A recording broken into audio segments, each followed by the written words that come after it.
What's up guys, it's Mackie Ninja here and we got another great HonkaiStarRail video for you. Today we're going to be talking about, as a free-to-play player, should you pull for Blade? And if you do pull for him, how to build him and what forms of content will he excel most at. And if you guys can make sure to hit that subscribe button and help me push this video to get 1,000 likes, it would greatly help out this channel. Alright guys, let's dive right in. Now when deciding whether or not to pull for Blade, I think it's good to understand that he is a primary DPS and at best maybe a secondary DPS. He excels at AoE damage and self-sustain. Now it depends also highly on who you currently have as your team comp. If you have characters such as Sealy, Yingqing, Shisheng, and Clara, you're already preset as far as having one of the great solid primary DPS and you're just building around them. And for secondary DPS, I consider characters like Jing Yuan and Cyril as good backup secondary DPS. I'm sure some would probably argue that Jing Yuan is probably a primary DPS, but I feel that his kit is underwhelming and that he just needs a lot of resources and gear to really get him to the point in which he can be a primary DPS. Now as a free-to-play player, we know that we have a limited amount of resources and it takes 90 pulls to get your guaranteed 5-star, and we know that you only got a 50-50 shot, which really comes down to whether the HonkaiStarRail gods favor you or not. Unfortunately for me, I got to my 50-50 and I did not get Blade, which was a huge bummer. Now Blade has the potential to be a top tier DPS much like Sealy thanks to his kit. I say this because his skills are scaled off of his attack as well as his max HP stat. Also, his skill increases overall damage output by 12% and it allows him to act again. And finally, it changes his basic attack to damaging adjacent enemies, dealing 8% of his attack and 20% of his max HP stat.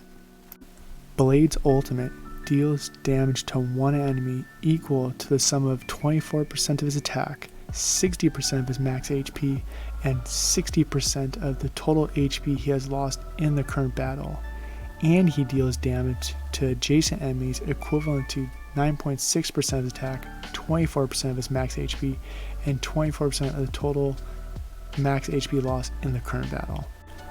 Blade not only deals damage to adjacent enemies, but he also has two AoE skills. One being his talent, Shushu's Gift, where basically Blade builds up charges as he consumes or takes damage, and once he reaches a stack of 5, he then immediately launches a follow-up attack on all enemies, dealing damage based on 22% of Blade's attack, plus 55% of his max HP stat. Also, he restores 25% of his max HP stat after this attack. And then lastly, we have Blade's technique, Karma Wind, where he attacks all enemies, dealing damage based off of 40% of Blade's attack, but he also consumes 20% of his max HP. And keep in mind that if Blade's current HP is insufficient, his HP will immediately go down to 1. After taking a look at Blade's kit, it clearly shows that he's able to handle single target as well as multiple targets. However, it's clear that he needs support due to his skills consuming HP, so characters such as Luocha or Bailu will be ideal to support Blade. Now, when it comes to team comps, I think the gold standard is when you have Luocha, Bronya, and Silverwolf, and this is pretty self-explanatory. Luocha keeps Blade alive, Bronya buffs him and advances his action, and Silverwolf makes all the enemies weak to wind. Another great team comp would be Bailu, Tingyun, and then the main character.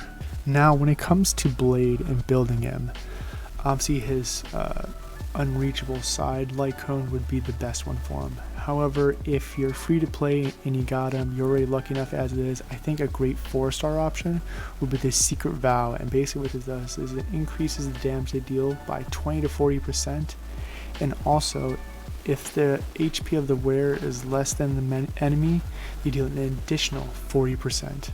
Now when it comes to relics for Blade, what we need to understand is that basically Blade is a giant meat shield, meaning that he needs lots and lots of HP. So the best set for him is a Longevous Discipline set. Now what this does is it increases his max HP by 12%, and once he gets hit or consumes HP, it increases his crit rate by 8%, and this stacks up twice.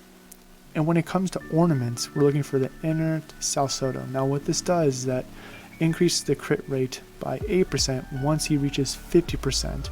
Also, when they do follow-up attacks and deal their ultimates, they increase the damage dealt by 15%. In short guys, I think Blade is a great addition to any team comp, and I think he'll be viable long term as well as able to handle any kind of content in HonkaiStarRail. Alright, if you guys enjoyed this video, make sure to hit that subscribe button so you don't miss my future HonkaiStarRail content. Until next time.